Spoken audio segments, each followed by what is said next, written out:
The last time we talked about numbers 11 to 20 in Bisaya. So as we have discussed before, 20 is 20. 20. When we go to 21, we say 21. 21. 22 is 22. 22.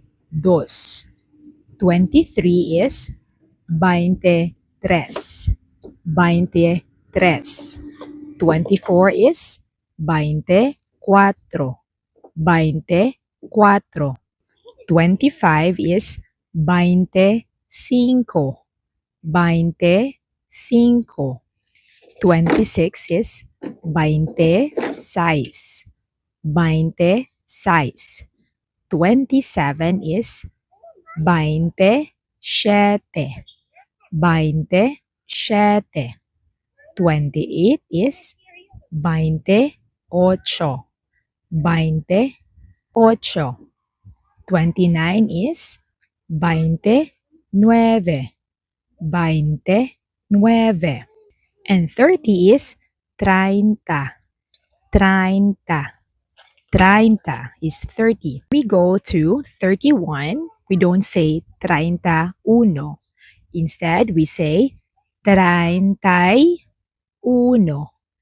31.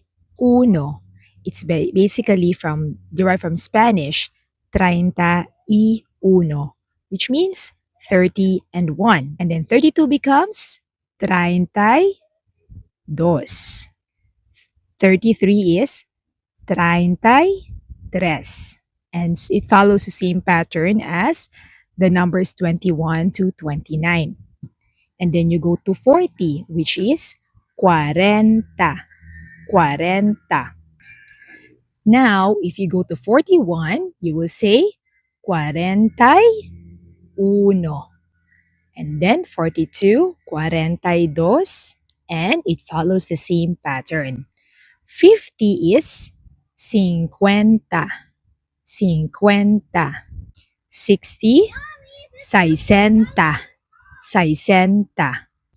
70 is 70. 70. 80 is 80. 80. 90 is 90. 90. And lastly, 100 is usa kagatos. Usa kagatos. That's it for today. Hope you learned something new. This is Teacher Joanne. Salamat!